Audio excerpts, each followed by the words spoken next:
This video is going to show you a simulation of what a solo Grandmaster Nightfall would look like before Grandmaster Nightfalls come out. So I'll give an explanation of that as people are going to get confused. But first of all, the reason why I'm making this video is because I've received this season, the last 4 or 5 weeks, is complaints of me doing Nightfalls at a higher power level as opposed to the average player base level being high 1570s or 1580s or at the very minimum 1585. So it got me thinking. I'm not bothered that I've got complaints, because if you're getting complaints, it's actually kind of good. When you're getting people who are complaining and also people who are being happy about your stuff, it's actually a good mix. So I don't mind it, but it actually got me thinking of this video, of how to simulate a Grandmaster Nightfall before they come out. Because we're waiting. We're all just sort of waiting. People who play this stuff are just waiting for 5th of July. But I also wanted to simulate what a Grandmaster Nightfall would look like with Solar 3.0, etc., because we haven't had that stuff yet.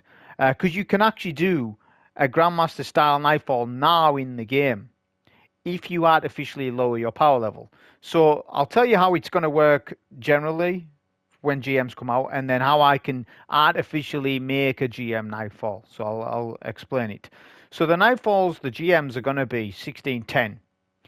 There's a modifier called Contest. We all know this. That puts you 25, it's not 30, not 20, 25 power levels under the activity, which means you need to be 1585 to participate. That is what Contest modifier is, right? That's all the GM, that's the, you get the extra modifiers, so it says Joy in Progress is disabled, Champions Mob, Lock Loadout, Match Game, Extra Shields.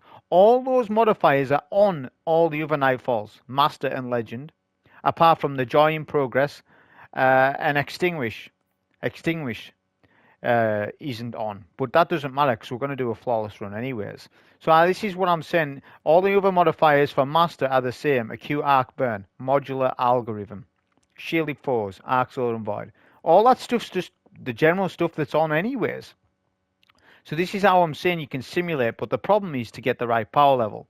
So I've artificially lowered my power level 29 levels under, not just 25, but 29 levels under for this Master Nightfall. So we're turning it from a Master Nightfall into a artificial Grandmaster Nightfall.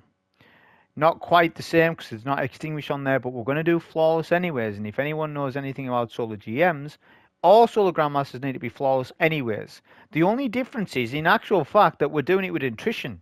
So this is actually technically a little bit up in scale.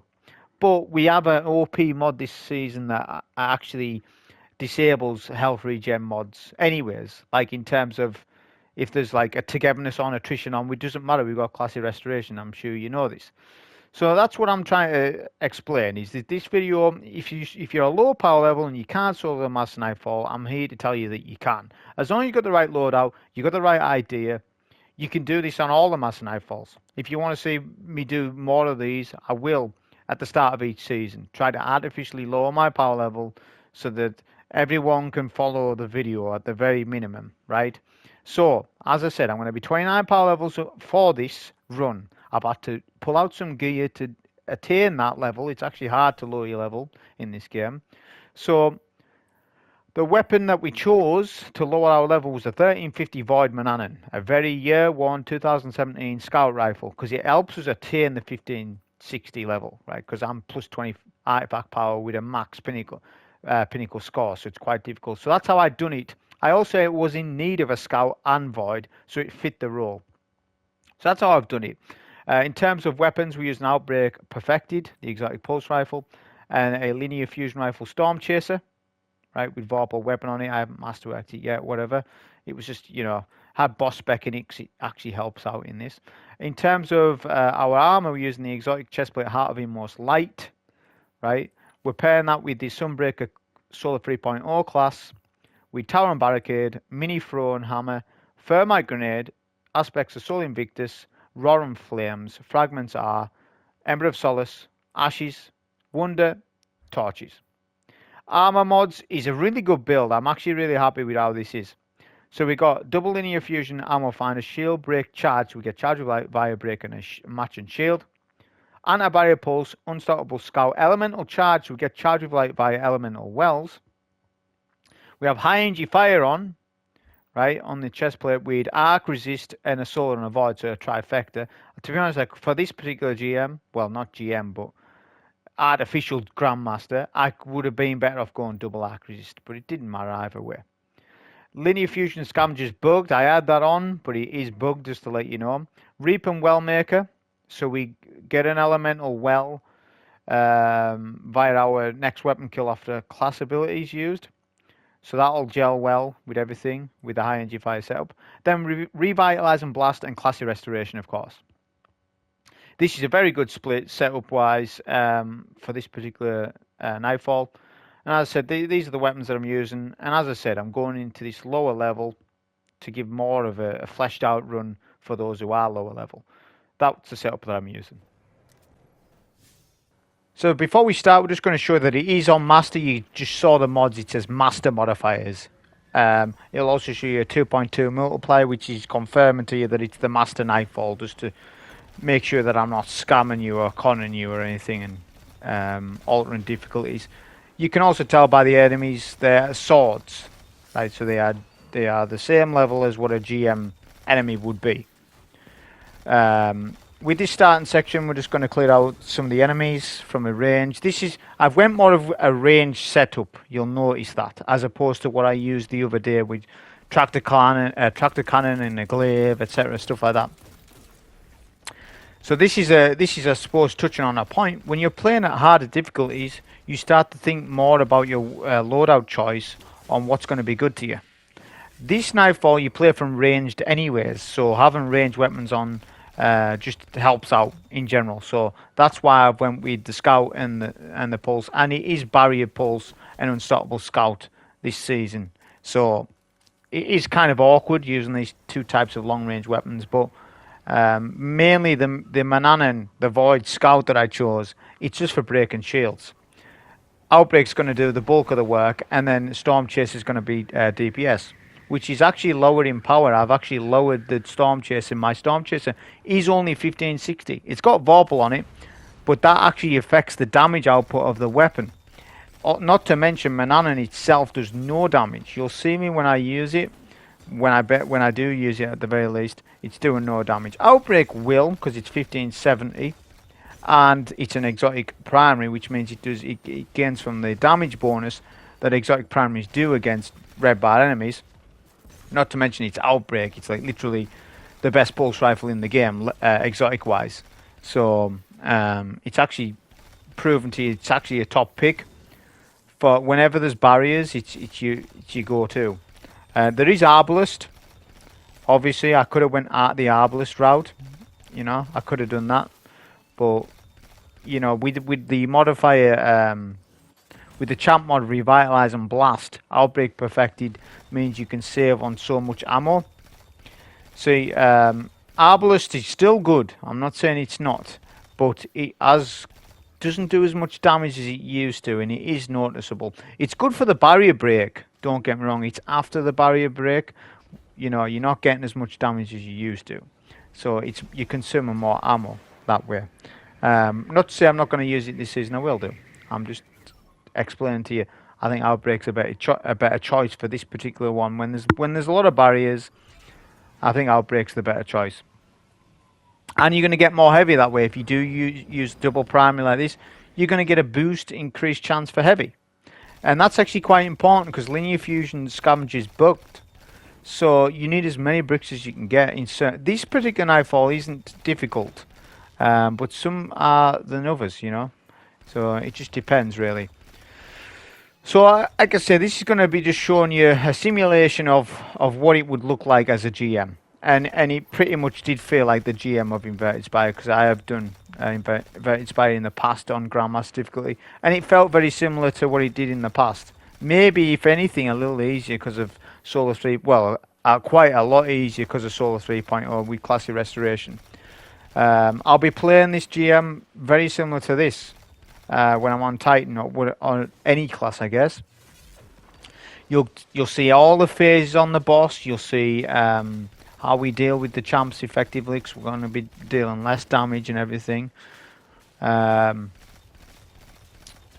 We missed our hammer on this guy, that's unfortunate, but we'll focus the Colossus first. So once you've melted down that yellow bar with the solar shield, which will be assisted by the champs because they do solar damage, or you can shoot the crate and that will take down your solar shield if you're not using a solar weapon. Obviously I could use a nade and stuff and push up, but before I push up, I generally just like to take down the Colossus below the barrier. We're going to deal damage to this unstoppable dam here. We're doing massive damage, even though we're under level, nearly 30 levels under. So it's because of the acute burn. So this is what we're saying. GMs, I mean, as I said, this is a simulation of what a GM would be like. This is similar. Stormchaser is going to melt. It's going to absolutely melt in GMs.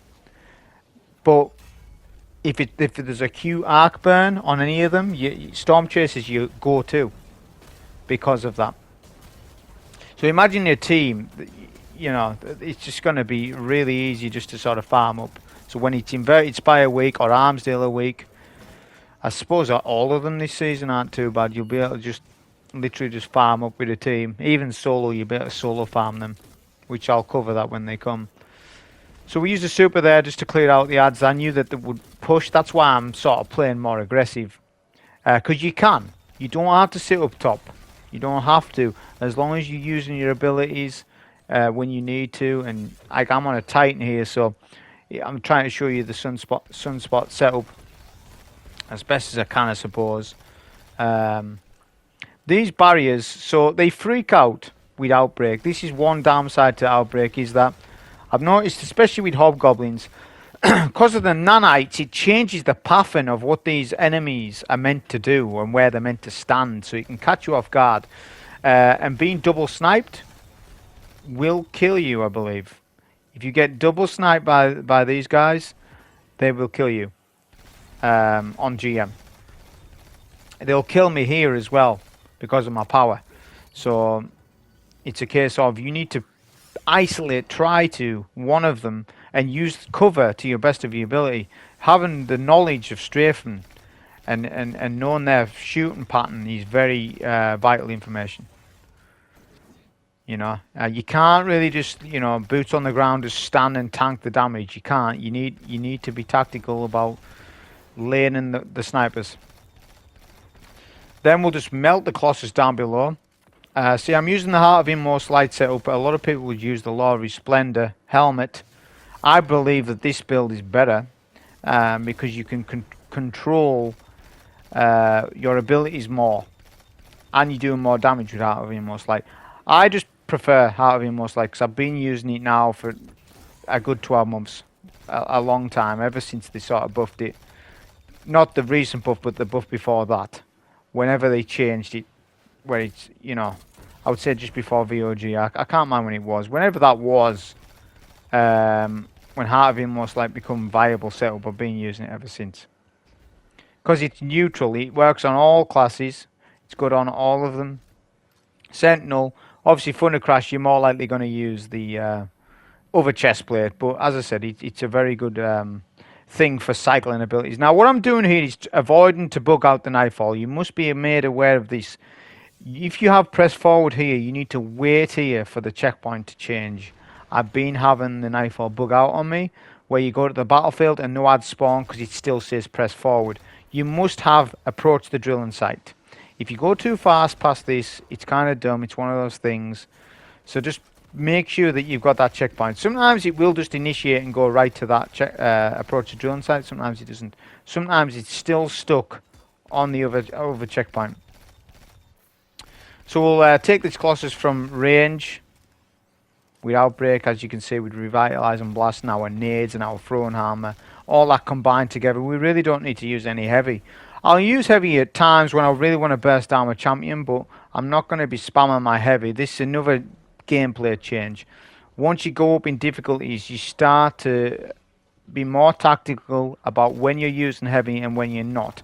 You can't just be spamming all your ammo. Right, there is RNG 2 ammo, and there's runs where you'll get more heavy than others. But you can't always count on that. Right, and that's where exotic primaries come in. That's where you want to start to, especially solo-wise, maybe not use exotic heavies. I'm not saying Galley's not good, it is. but you get more heavy overall because of how exotic primaries work. So you might want to start this season at least looking at what exotic primaries you've got to play with. It is barrier pulse, and there's not many good pulse rifles. There's Graviton Lance, but I don't think it's that good. I've honestly tried it, and I'm not a huge fan of it. Compared to Outbreak, I don't think it's nowhere near as good. There's the other one, I forget the name of it, the Stranger's Rifle, whatever it's called. The one from Beyond Light. That's very similar to what Outbreak is. I don't think it's quite as good again. It depends if you got the cart list or not, I guess, because the cart list adds so much nanite damage for you. So I guess if you haven't got the cart list, maybe the Stranger Rifle, whatever it's called, might be slightly better choice. And you don't need to reload if you're getting crits. So it is a thing. That's something you could use. Now the nanites is freaking out the champ and he's going into cover, which generally doesn't happen.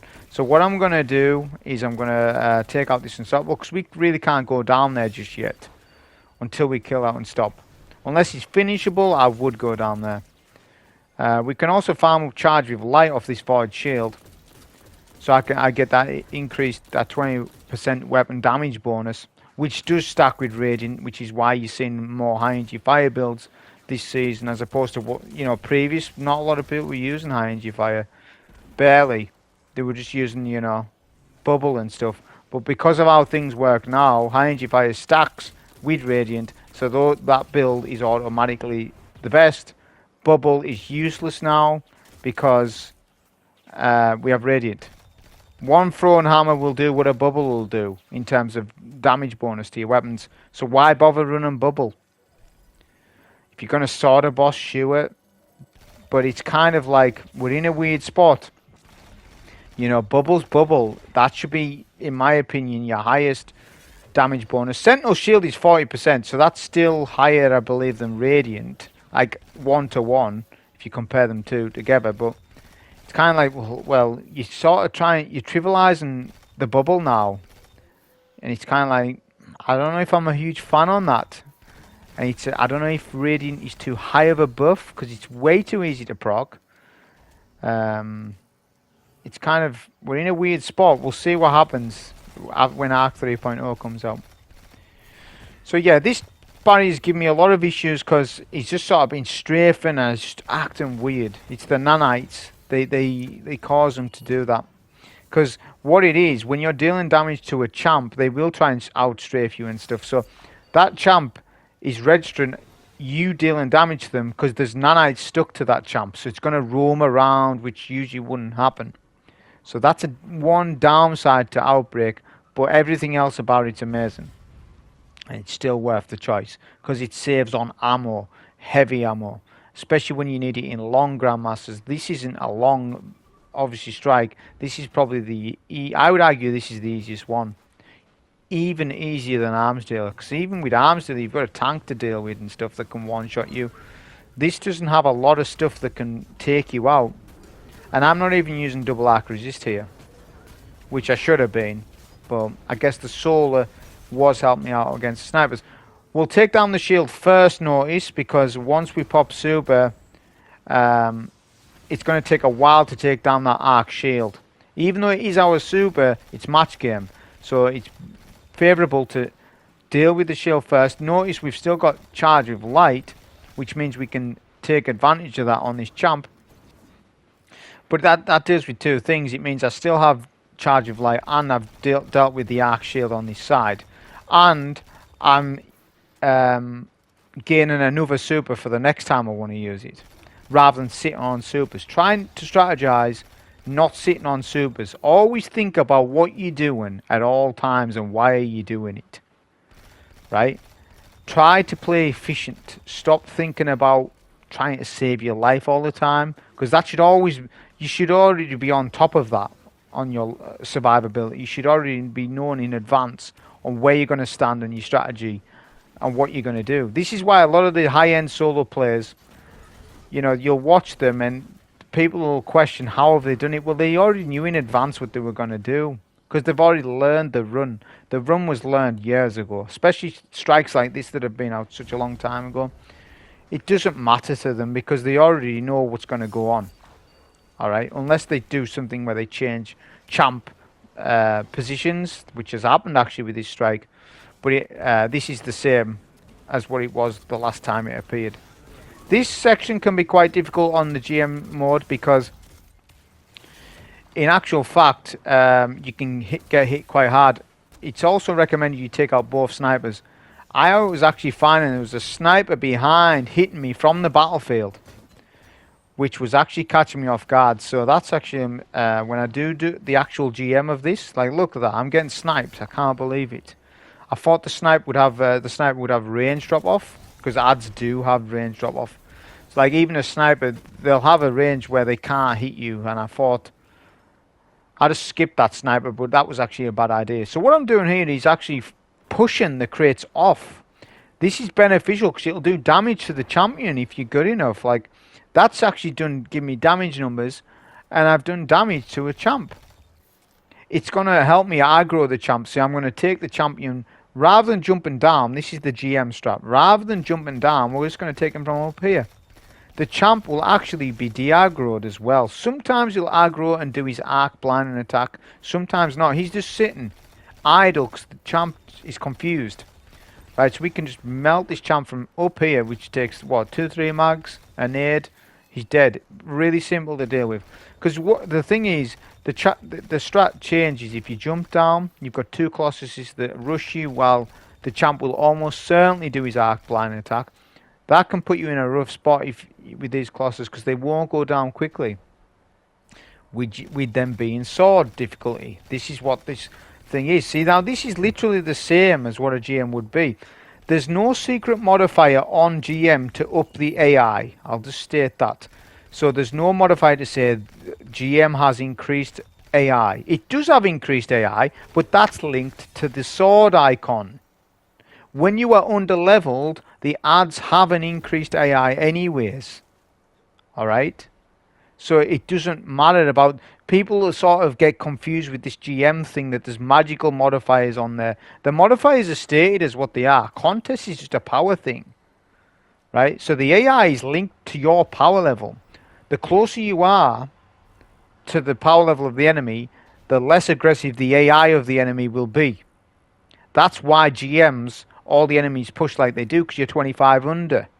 But if you know, I know this because of how many years I've played this, the closer you get to the power level and activity, if you get to 1581, which is the magic number this season, if you're 1581, you can run Masters no problem, because you're 9 under 1590, which removes sword icon. Then so it's the game telling you that you're now at an easier level to deal with the enemies.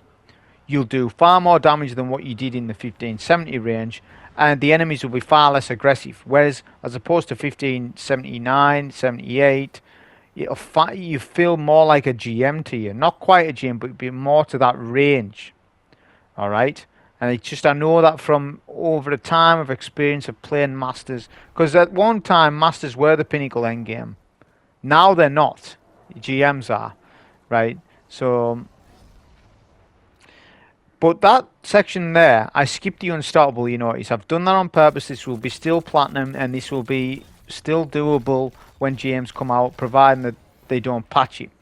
All GMs or all Nightfalls, you can at least skip one champ and still get platinum, just about. Most of them. Corrupted's iffy, I wouldn't risk that. But for the most part, you can skip a champ or two. This is being mains tested in previous seasons, and you can skip the unstoppable that I've just done. In actual fact, you could skip any unstoppable that you choose, as long as it's just one. So you can actually control which one you choose. But the one at the transit section, what I've just done, that's the best one to skip, because that's the one that's most dangerous, because there's ads coming at you as you're dealing with him, unless you've got a super. I mean, the hammers, he's a good super, very good. I'm actually impressed of how it's performing in the higher end stuff. So the super's actually really good, but it's not burst damage. It's not like Thunder Crash where you can just deal with the champ instant. So there's a downside there, but the super's good for everything else. I actually prefer this super to the other one, the whatever it's called, Core of the Siege Breaker it used to be called. Burn 'em all, that's its name, isn't it? So Burn 'em all, I like it, but I think this super is more versatile. The ranged hammers is just a bit more versatile. It probably does less damage as well, like a little bit less. I think someone's tested that. It depends whether you got roaring flames up or not, but for the most part, this hammer, I think, this is the one I'm going to be using when I'm doing GMs, is this hammer. It's not the Burn 'em all. Just depends on, I guess, what boss you're up against and stuff.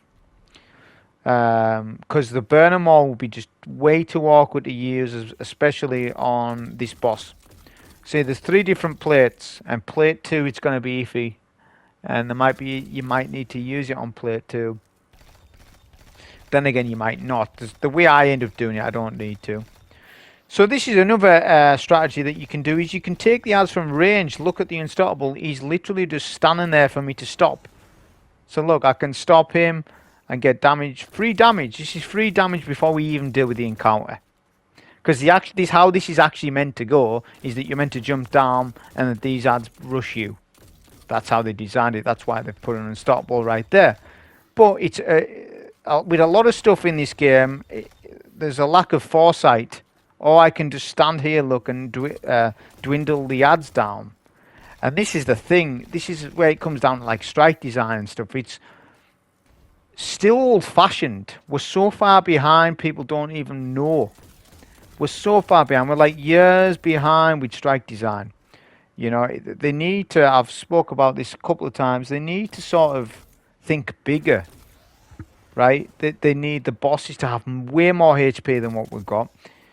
They need to have it so that it's more structured. The boss arenas are far bigger. There's places to stand. There's places to strategize against bosses. You can maybe try and go for like one phasing on bosses rather than them being damage windows. Because this free wave formula that they've got for every strike boss has got old fast.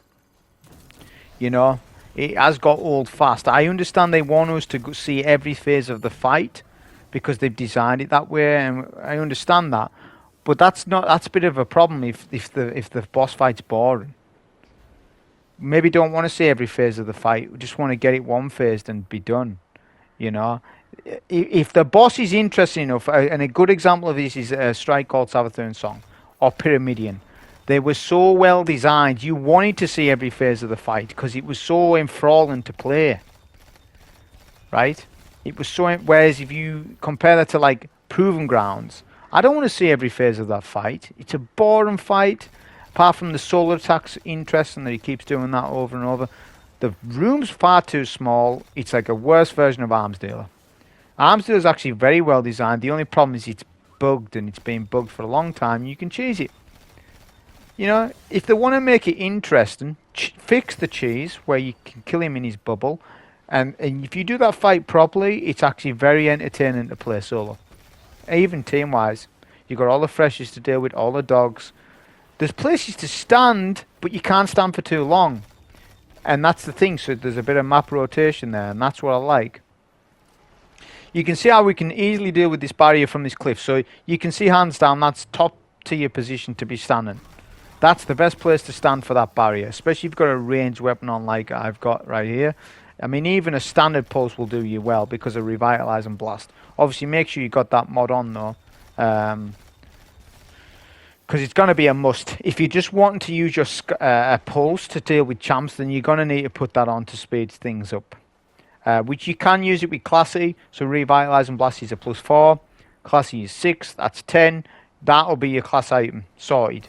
You won't be able to put a Resilience mod on or whatever you want to do. But at least you'll have 2 OP mods on your class armor, and that's what's going to matter. So I'm going to shield here because there's a couple of Cabal hitting me from my left, and this is the next position to deal with the 2 barriers. This is your best place to stand, I would say. You can stand over the other side, I suppose. The danger is you don't really have cover. See, I can strafe back and forth, and these ads will just hit this cliff in front of me, and I can deal with them safely. The only hard thing about it is the turbines. When the turbine's coming round, you can't shoot that barrier. So if the timing's off, which sometimes it will be, then you're going to miss a shield break. But that's fine, because this is why this works so well. Arbalest wouldn't as much, because eventually if you keep messing up with your shield breaks, Arbalest wouldn't be as good, would it? Because it takes special ammo. You're getting less ammo overall. Whereas with this, if a champ resets, he's 10% HP, and I miss the shield break, that's fine. I'll just start again. I've got unlimited ammo with Outbreak. I'm good to go. Also, if you are worried about like not killing a champ in time, break out your heavy. I would recommend when you're underleveled or on GM mode that you go with as much heavy as possible. But as I said, you'll get caught out because linear fusion's bugged, and you might get 1 ammo as opposed to 3 or 4. Like an ammo finder brick should be giving you 3 or 4. That's what it should be given. A full brick will give you like 5, 6. But there, look, +1. That shouldn't be right. If you saw the ammo pick up there, it was just +1. Luckily, I had another brick, which was a full brick, right? So it gave me the correct amount of ammo. But it's sometimes even full bricks are just given +1. So it's a case of don't be too sure about spamming heavy, especially if you've got a linear on, to find out you only got a +1 off that brick, and now you're less ammo than what you needed to have. Like, I'm max ammo, so I'm pretty good. There's some arc shields here, so I'm going to take them out. This is how you'd actually do the strat on GM. You would wait for the harpies to group up. Notice I get a high energy fire now because I've got shield break charge on, which gives me a 20% weapon damage bonus. We'll finish, so we use our hammer. We get an ability kill to keep charge of light, because if I killed him with a weapon, I would have lost it. We'll use a grenade. We'll get radiant. This all stacks together what I'm doing here, and get your crits. Get as much damage in as you can. Watch the boss. He'll then be immune at about 3rd HP. Obviously, if you're at power, you can one-cycle him. I've showed you how you can do that various ways. But this is going to be showing you the underleveled strat. Then you go to player 2. Find a short pillar on this side of the map. This is where I like to stand. Because the boss is going to do his solar attack that boops you in the air. You don't want to do that. Pop a classy restoration wall. We're going to get radiant. We're still charging light, obviously, and then just put in your ammo. Duck, though. So notice, see that duck? Because the boss does massive damage because he's arc. You saw that he nearly got me red there from like a couple of shots. Attrition's on in this particular case, so it makes it a little bit more difficult. We'll use a nade here to sort of do some damage to these goblins, because this is actually quite dangerous. See, I actually lose charge of light here, which wasn't ideal. But I still did enough damage. So we took out the goblins. We'll get our health. Now we're just going to basically melt the boss down. We've got enough ammo to do it. And then at the very end, this would work on GM as well. You would spam your heavy and then pop super at the very end. And then just kill the boss. His hammers does quite a good amount of damage. That was the solo on it, underleveled. Hope you enjoy. Thank you.